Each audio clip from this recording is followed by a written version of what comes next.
આનંદ છે, ઉલ્લાસ છે, ઉમંગ છે, કારણ કે ઉત્તરાયણ છે। ઉત્તરાયણમાં અમદાવાદીઓ ખુશીથી ઝૂમી ઉઠ્યા છે અને TV9 લઈને આવ્યું છે એક વિશેષ રજૂઆત। TV9ની અગાશી પર આપણી સાથે છે એક વિશેષ મહેમાન કે જેવો છે અમદાવાદ જિલ્લાના કલેક્ટર ડોક્ટર વિક્રાંત પાંડે।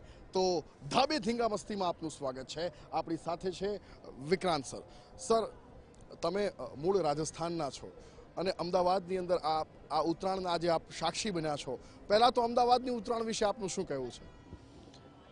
મને જનરલી આખા ગુજરાતમાં નોકરી કરી છે, પણ અમદાવાદનો ઉત્તરાયણ જે અનુભવ થઈ રહ્યો છે, સવારથી ખાડિયા વિસ્તારમાં અમે ગયા હતા અને ત્યારથી માંડીને અલગ અલગ લોક ધાબા ઉપર ચડીને જે ઉલ્લાસ સાથે, જે ઉમંગ સાથે, એના વિશ્વાસને એના સપનાને જે ઉમંગ આપે છે, જે આસમાનમાં છુવાની સ્વપ્ન બતાવે છે, ખરેખર એક અલગ તરહનો માહોલ અને ઉત્સાહ જોવા મળી રહ્યો છે।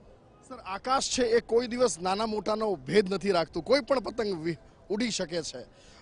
આપ શું કહેશો, આ તહેવારની બ્યુટી શું છે? મને લાગે છે કે પતંગ અને દોર આ જીવનના દર્શનને બતાવવા માટે એક ઉત્તમ ઉદાહરણ છે। જે પ્રમાણે આપણે ઢીલ દેવાનું અને ખેંચવાનું રાખીએ, એવી રીતે કેરેટ અને સ્ટિક પોલિસી એડમિનિસ્ટ્રેશનમાં હોવી જોઈએ। જીવનમાં સુખ અને દુઃખ બંને આવતા હોય, તમારી એક પતંગ કટતી હોય તો બીજી પતંગ ચગાવવાનો ઉત્સાહ હોય, એટલે આ એક તહેવાર છે। તહેવાર સાથે એક દર્શન છે, એટલે દર્શનને માંડીને બાળકોથી માંડીને મોટા વ્યક્તિ બી એના પાસેથી કંઈ શીખવી શકે છે। સર, ગુજરાતની એક પરંપરા રહી છે અને ઉત્તરાયણમાં પણ જ્યારે ચીકીનો સ્વાદ મોંમાં આવે છે, આપ પણ આ ચીકીનો સ્વાદ માણો અને એવું કહેવાય છે કે ચીકી વગર ઉત્તરાયણ અધૂરી છે। આપને ચીકી પ્રિય છે ખરી? 100%। મને યાદ છે, જ્યારથી શરદી થાય અમારે તિલકુટો ઘરમાં બનતો હોય છે, મમ્મી અમારે તિલકુટા બનાવતા હોય છે અને ચીકી રોજ ખાવાનું હોય છે। સર, એવું કહેવાય કે ઉત્તરાયણનો જે પર્વ છે, લઈ શકો છો સાહેબ આપ, ઉત્તરાયણના જે પર્વ છે હું પણ આપની સાથે શેર કરીશ। પતંગ ઉડાડતી વખતે પહેલાં તો સર આપને પતંગ ઉડાડવી ગમે કે કેમ, અને પતંગ ઉડાડવા માટે શું ધ્યાન રાખવું જોઈએ? બહુ મધ્યમ પરિવારમાંથી અમે આવીએ છીએ અને જે પ્રમાણે રાજસ્થાનમાં બી પતંગ ઉત્સવ બહુ ઉત્સાહથી બનાવતા હોય છે, એટલે પતંગ ઉડાવવા કરતાં પતંગ લૂંટવાના જો આનંદ છે, બાળપણથી એ જોયો છે અને ખૂબ આનંદ અમે એમાં જોવા મળે છે। વહીવટમાં 10 વર્ષ 12 વર્ષ થયા છે, તેમ છતાં અત્યારે જે પ્રમાણે અમે આનંદ આવી રહ્યા છે અને મને લાગે છે કે દરેક તહેવાર તમે જીવનના અલગ અલગ રંગને મહેસૂસ કરાવતા હોય છે, એટલે એને ઉલ્લાસ સાથે મનાવવો જોઈએ।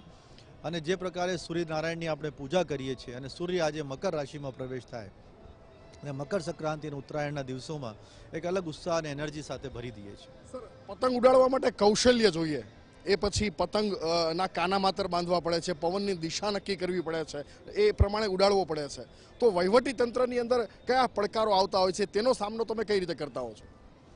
આપ વિચાર કરો કે પતંગ જ્યારે આપણે બાંધતા હોય તો એક બેલેન્સ જળવાવો જોઈએ અને જ્યારે એ વિરોધો વચ્ચે એટલે કે વાયુના વેગ વચ્ચે જ્યારે પ્રવાસ કરતો હોય ત્યારે આપણે એને ઊંચાઈ છૂવાની હોય છે, એટલે એ સફળતાની તમારી પૂંજી હોય છે। અને સાથે સાથે જે નેગેટિવ બલ છે, જે તમે કાપી નાખે છે, એનાથી તમારે રોકાવા ન જોઈએ, એટલે તમારી ડોર મજબૂત હોવી જોઈએ, તમારો બેલેન્સ થવો જોઈએ અને તમારી પાસે ઉમંગ સાથે એને ઢોર આપવાની તૈયારી હોવી જોઈએ। સર, એ કહેવાય છે કે ઉત્તરાયણની અંદર નાના મોટા સૌ કોઈ પરિવાર એક બને છે અને એક આનંદ અલગ હોય છે, તો અને સર એકતાની અંદરથી જ નવા નવા અભિયાનો શરૂ થતા હોય છે। અત્યારે આપ સમગ્ર દેશની અંદર જે સ્વચ્છતા અભિયાન ચાલી રહ્યું છે એના પણ આપ એક ભાગ બન્યા છો, તો ઉત્તરાયણના પર્વ પછી એ દિશામાં કઈ રીતે કામ થશે?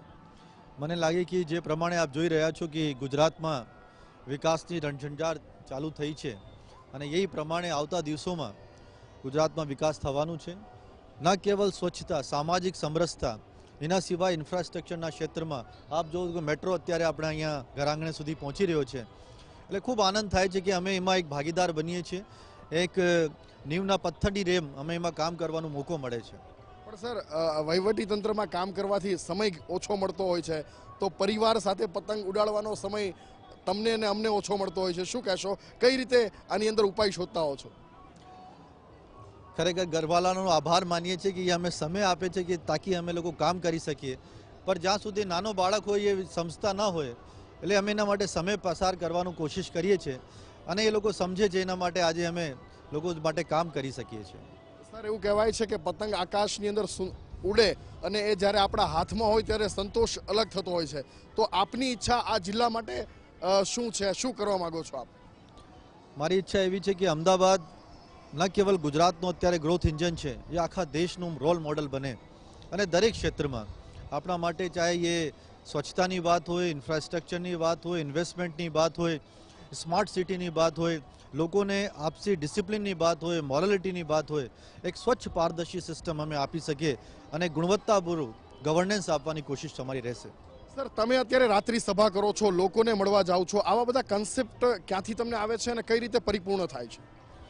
મને યાદ છે કે જ્યારે અમે ગાંધીનગરમાં અમારી મિટિંગ થાય, માનનીય મુખ્યમંત્રીશ્રી સાથે મુલાકાત થાય, અમારે એસીએસ સાહેબ થાય, તો દર વખતે કહે છે કે તમે પબ્લિક વચ્ચે જાઓ અને એ લોકોને સમજો કે એને પ્રોબ્લેમ ક્યાં છે, તાકી તમે નિરાકરણ કરી શકો.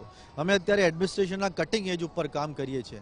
અમે પોલિસી નથી બનાવતા, પોલિસી ઇમ્પ્લિમેન્ટ કરીએ છીએ. એટલે અમારું રોલ હોય છે કે લોકો સુધી પહોંચીએ અને એની ભાવનાને સમજીને એના અનુસાર કામ કરીએ. સર, તમે TV9ના આ ધાબે ધીંગા મસ્તી કાર્યક્રમમાં આપ આવ્યા, આપનો ખૂબ ખૂબ આભાર. તો આ હતા ડૉક્ટર વિક્રાંત પાંડે કે જેઓ અમદાવાદ જિલ્લાના કલેક્ટર છે અને તેમનું સપનું છે કે અમદાવાદની અંદર સરસ જે વિકાસશીલ કાર્યો થતા રહે અને સૌ કોઈને તેમણે ઉત્તરાયણની શુભેચ્છા પણ આપી છે.